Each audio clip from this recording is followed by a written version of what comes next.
Hello everyone and welcome back. Today will be a quick video here. We're just gonna import our assets here. I will leave below in the description a link so you can download this folder here called has. So you just have to copy and paste this has here, override everything, and you have our strings you're gonna use in this project. Occasionally you can add some news here, but it's basically this.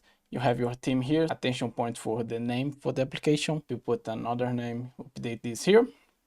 And you have some variables, you have a font, you have these icons here, you have our logo too. So everything you're gonna need to build this amazing app already here. Make sure you download in the link in the description, and let's keep going our app. So in the next class we're gonna to start creating our screen. So let's start with our splash screen here. I see you in a minute.